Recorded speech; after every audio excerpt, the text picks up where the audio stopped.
Mania, ഇതൊരു ആത്മഹത്യയല്ല. ഇടിക്കുള വാർഡനെ കൊണ്ട് ചെയ്യിപ്പിച്ച പണിയാ.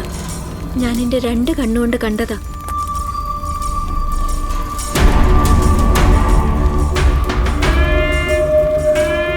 അപ്പൊ ഇതാ ഇടിക്കുളയുടെ പണിയാ. കൊല്ലണോ അയാളെ?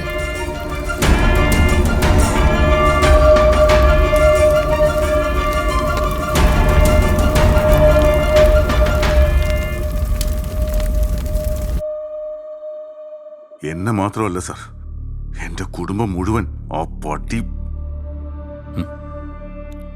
കൂൾ ഡൗൺ മാൻ, കൂൾ ഡൗൺ. നിരപരാധികളായ എത്ര പേരെയാണ് സാർ അയാൾ കൊന്നൊടുക്കിയത്? എന്തിനാ സാർ ഇങ്ങനെ കാശുണ്ടാക്കുന്നത്? എനിക്കറിയാം ജീവനിന്റെ വിഷമം. ഇനി നമ്മൾ കാണുന്നത് ജയിലിന് പുറത്തായിരിക്കും. ആ ഉറപ്പ് എനിക്ക് തരാൻ കഴിയും. എനിക്കാരെയും വിശ്വസിക്കാൻ കഴിയുന്നില്ല സാറേ. ജീവിതത്തിൽ ചിലരെങ്കിലും വിശ്വസിക്കേണ്ട ജീവ. ശരി കാണും.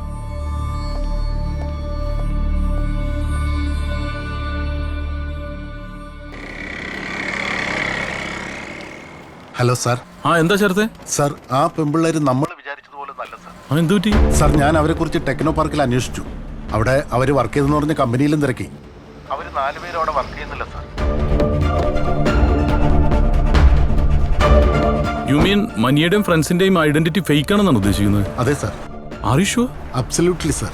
ഞാൻ അതിനെക്കുറിച്ച് കൃത്യമായിട്ട് വെരിഫൈ ചെയ്തിട്ടാണ് സാറിനെ വിളിക്കുന്നത്. ഓക്കെ, ഞാൻ തിരിച്ചു വിളിക്കാം.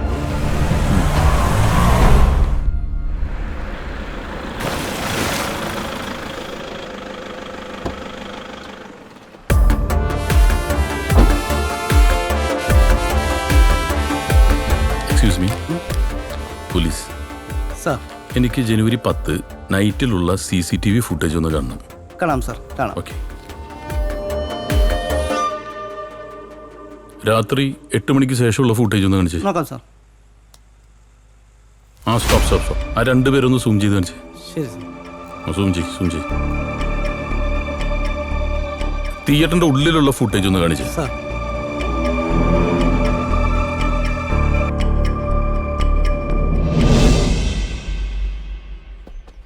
She was A bright student. നല്ലൊരു ഫ്യൂച്ചർ ഉണ്ടായിരുന്ന കുട്ടിയായിരുന്നു. അതൊരു സൂയിസൈഡ് ആണെന്നാ ഞാൻ കേട്ടത്. ആസ് പെർ പോലീസ് റെക്കോർഡ് അങ്ങനെയാണ്. പക്ഷെ അതിൻ്റെ പിന്നിലുള്ള റിയൽ ഫാക്ടിൻ്റെ അന്വേഷണത്തിലാണ് ഞാൻ. ഇത്രയും ടാലൻ്റ് ഉള്ള, ഇത്രയും നല്ല ക്യാരക്ടറുള്ള ഒരു കുട്ടി പെട്ടെന്ന് ഡ്രഗ് യൂസ് ചെയ്യുക, പിന്നെ പോലീസ് കസ്റ്റഡിയിലെടുക്കുക, ജയിലിനകത്ത് സൂയിസൈഡ് ചെയ്യുക, മൊത്തത്തിലൊരു മിസ്മാച്ച്. അതാണ് എന്നെ അതിശയിപ്പിക്കുന്നത്. അവളുടെ ലൈഫിൽ അവൾ ഡ്രഗ് യൂസ് ചെയ്തതായിട്ട് എനിക്കറിയില്ല. എന്തോ ഒന്ന് അവളുടെ ലൈഫിൽ സംഭവിച്ചിട്ടുണ്ട്, അതെനിക്ക് ഉറപ്പാണ്. അതാണ് എനിക്കും അറിയേണ്ടത്, എന്താ സംഭവിച്ചതെന്ന്. മേഘയ്ക്ക് സംഭവിച്ചെന്താ, അതാണ് എനിക്കറിയേണ്ടത്. മേഘ ഒരു ഡ്രഗ് അഡിക്റ്റ് ഒന്നും ആയിരുന്നില്ല. അവളെ ആരോ മനഃപൂർവ്വം കുടിക്കിയതാ. മേഘയ്ക്ക് ശത്രുക്കളാരെങ്കിലും, തനിക്കാരെങ്കിലും സംശയമുണ്ടോ? അങ്ങനെ ചോദിച്ചാ എനിക്കറിയില്ല സാർ. പക്ഷെ മേഘയോട് ഭയങ്കര ദേഷ്യവും വാശിയൊക്കെ ഉണ്ടായിരുന്നത് ഒരേ ഒരാൾക്കാ. That I am sure. അതാരത്? അത് രുദ്ര.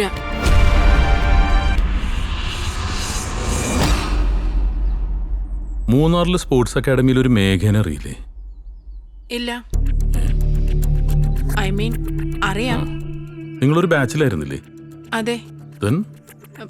പിന്നൊന്നുമില്ല. മേഘ ഡ്രഗ്സിന് അഡിക്റ്റ് ആയിരുന്നു. പോലീസ് അത് കണ്ടുപിടിച്ച് അറസ്റ്റ് ചെയ്തപ്പോൾ then she committed suicide. അതിൽ കൂടുതലൊന്നും എനിക്കറിയില്ല.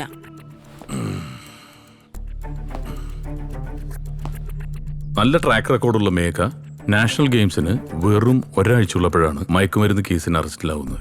അവളെ അന്ന് അറസ്റ്റ് ചെയ്യുന്നത് അന്നത്തെ CI ആയിട്ടുള്ള സൈമൺ ഇടിക്കുള. ഈ അറസ്റ്റിന് മുൻപും അതിനുശേഷവും 22 തവണയാണ് താങ്കളുടെ പിതാവ് ഗണേശ് ശങ്കറും ഈ സൈമൺ ഇടുക്കളയും തമ്മിൽ ഫോണിൽ വിളിച്ചിട്ടുള്ളത്. ഈ ബാറിലും ക്ലബിലുമായിട്ടുള്ള മീറ്റിങ്ങുകൾ വേറെ. മേഘ മരിച്ചെന്ന് രാത്രി ഒരു 5 സ്റ്റാർ ഹോട്ടലിൽ നടന്ന പാർട്ടിയിൽ ഗണേശ് ശങ്കർ ഈ ഇടിക്കളയെ കെട്ടിപ്പിടിച്ചാണ് സ്വീകരിച്ചത്. ഈ CCTV വിഷ്വൽസും ഫോൺ കോളിൻ്റെ ഡീറ്റെയിൽസ് കൊടുത്തിട്ടാണ് ഞാൻ ഈ പറയുന്നത്. ഈ അരിയാഹാരം കഴിക്കുന്ന ആർക്കും മനസ്സിലാവും ഗണേശ് ശങ്കറിന് ഇടിക്കലിനോട് പ്രേമം മൂത്തിട്ടൊന്നുമല്ല ഹഗ് ചെയ്തതെന്ന്. അങ്ങനെയൊന്നും ഇല്ല sir. My father is Innocent. Shooting റേഞ്ചിൽ താൻ ഫയർ ചെയ്യാൻ മിടിക്കുക, പക്ഷേ നോണ പറയാൻ അത്രയും പോരാ. ഇത്രയും നേരം ഞാനൊരു ജെന്റിൽമാനായിരുന്നു. ഇനി കാക്കിയുടെ തനി സ്വഭാവം എന്നെ കൊണ്ടെടുപ്പിക്കരുത്. I know you are a good girl. ഈ മുഖം കണ്ടറിയാം തനിക്ക് എന്തൊക്കെയോ തുറന്നു പറയാനുണ്ടെന്ന്. പോലീസിനോടുള്ള കാര്യം തുറന്നു പറഞ്ഞ തന്നെ മാപ്പ് സാക്ഷിയെങ്കിലും ആക്കാം. എനിക്ക് മേഘയുടെ അസൂയ ഉണ്ടെന്നുള്ള കാര്യം ശരിയാണ്. അതൊരു കോമ്പറ്റേറ്റീവ് മൈൻഡിൽ മാത്രമേ ഞങ്ങൾ എടുത്തിട്ടുള്ളൂ. അല്ലാതെ ശത്രുത. Thank you Rudra. Thank you for the corporation. ഒരു പ്രാവശ്യം കൂടി നമുക്ക് ചിലപ്പോൾ ഒന്ന് കാണേണ്ടി വരും. Okay sir.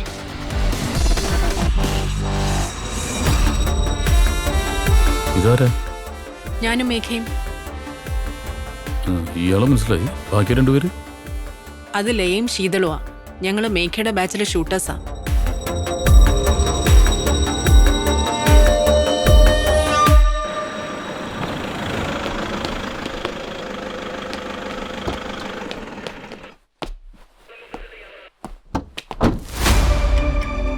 ഇടിക്കുള്ള സാറിനെ ആ കില്ലർ വെടിവെച്ചിരിക്കുന്നത് ക്ലോസ് റേഞ്ചിലെ ആ ഒറ്റ ഷോട്ടിൽ കാർഡിയാക് അറസ്റ്റ് ഉണ്ടാവുകയും സ്പോട്ട് ഡെത്ത് ഉണ്ടാവുകയും ചെയ്തുവെന്നാണ് പോസ്റ്റ്മോർട്ടം ചെയ്ത ഡോക്ടർ സ്പെസിഫിക് ആയി പറഞ്ഞിട്ടുള്ളത്.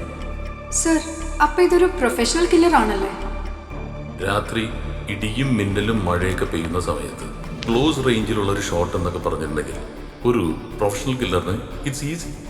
Yes, exactly sir. ഈ എൻട്രി വൂഡിൻ്റെ ക്യാരക്ടറും ഗൺ ഫയറിങ്ങിൻ്റെ ആംഗിളും വെച്ച് നോക്കുമ്പോൾ ഷൂട്ട് ചെയ്തിരിക്കുന്നത് ഒരു ലെഫ്റ്റ് ഹാൻഡറാണ്. Left hander. 10-ാം തീയതി സൂര്യ തിയേറ്ററിൽ സെക്കൻഡ് ഷോന് ബുക്ക് മൈ ഷോയിൽ മനിയ 4 ടിക്കറ്റ് ബുക്ക് ചെയ്തിരുന്നു. എന്നിട്ട് മനിയും ഷൈനിയും എന്താ സിനിമക്ക് കയറാതിരുന്നത്? ഞങ്ങൾ സിനിമയ്ക്ക് കയറിയിരുന്നല്ലോ സാർ. സാറിന് എന്തോ മിസ്റ്റേക്ക് പറ്റിയതാ. No no no no no നിങ്ങൾ തിയേറ്ററിന്റെ മുന്നിൽ എത്തി എന്നുള്ളത് സത്യമാണ്. പക്ഷെ സിനിമ കാണാൻ കയറിയത് ലയം ശീതളുമാണ്. Am I right? മനിയക്കും ഷൈനിക്കും പകരം ഓൾമോസ്റ്റ് സെയിം ഡ്രസ്സിട്ട 2 ഫ്രണ്ട്സാണ് തിയേറ്ററിനകത്തേക്ക് പോയത്. എന്നിട്ട് ആ ഫ്രണ്ടിന്റെ ബൈക്കിൽ നിങ്ങൾ അങ്ങോട്ടാ പോയത്? ഞങ്ങൾ എങ്ങോട്ടും പോയില്ല സാർ. ഞങ്ങൾ സിനിമ കാണായിരുന്നു. No! ഇനി കള്ളം പറയണ്ട. ഞങ്ങളെല്ലാം ട്രേസ് ചെയ്ത് കഴിഞ്ഞു. രേഖ, bring them. സർ,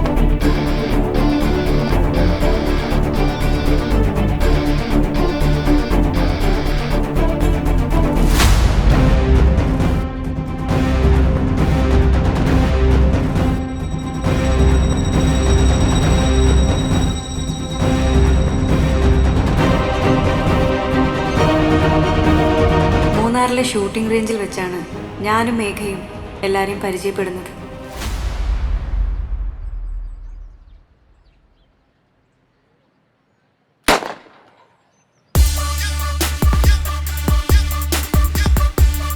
എല്ലാവരുടെയും പെറ്റായിരുന്നു മേഘ.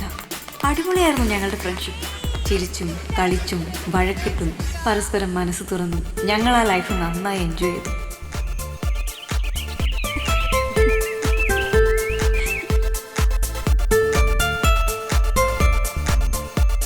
അമ്മ വിഷമിക്കണ്ട. ഇനി കുറച്ച് നാളും കൂടെ അല്ലേ ഉള്ളൂ. അത് കഴിഞ്ഞ് ഞാനങ്ങ് വരില്ലേ. പക്ഷെ വെറുതെ കരഞ്ഞ അച്ഛനെ കൂടെ വിഷമിപ്പിക്കല്ലേ. വിളിക്കാം, ഞാൻ പിന്നെ വിളിക്കാം.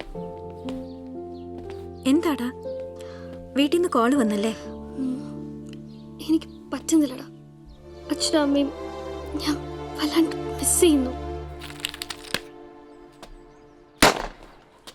പക്ഷെ ഞങ്ങളുടെ സന്തോഷത്തിന് അധിക നാൾ ആയുസില്ലായിരുന്നു. എല്ലാത്തിനും കാരണക്കാരി ആ രുദ്രയായിരുന്നു. അവൾ എന്നും മേഘയ്ക്ക് പിന്നിലായിരുന്നു. ബിസിനസ്സുകാരൻ ഗണേഷ് ശങ്കറിൻ്റെ മകൾ. സ്റ്റേറ്റ് ലെവൽ മീറ്റിൽ ഫസ്റ്റ് കിട്ടാൻ അവൾ അച്ഛനെ കൊണ്ട് ആ കടുങ്കൈ ചെയ്യിച്ചു. ഫൈനലിൻ്റെ തലേന്ന് മേഘയുടെ സ്പോർട്സ് കിറ്റിൽ ലഹരി മരുന്ന് വെച്ച് അവളെ ട്രാപ്പ് ചെയ്തു.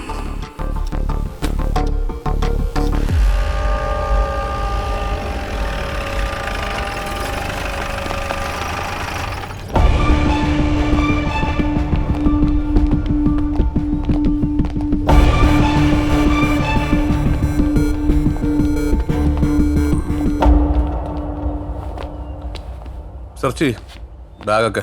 സാർ, എന്താ എൻ്റെ പേര്?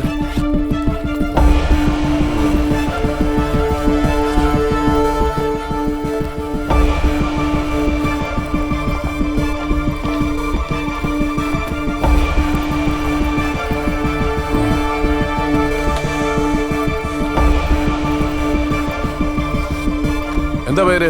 ഡോണ. സാർ ഡോണ. കിട്ടിയിട്ടുണ്ട് സാർ, കിട്ടി. ആരുടെ ഈ ബാഗ്? ആരുടെ ഈ ബാഗ് എന്ന്?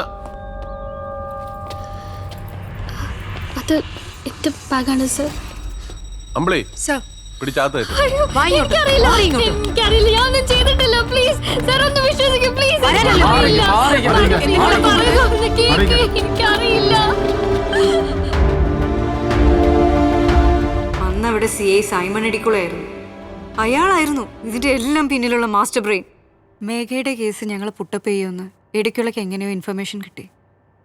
അതുകൊണ്ട് അയാള് ആടന്റെ സഹായത്തോടെ മേഘയെ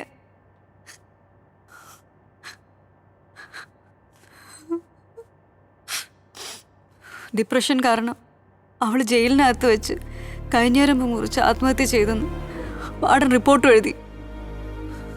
ഇതിനെല്ലാത്തിനും കാരണം ഇടിക്കുളയുടെ ക്രിമിനൽ ബുദ്ധിയാ. അന്നു മുതൽ ഞങ്ങൾ ഇടിക്കുലയുടെ പുറകിലായിരുന്നു.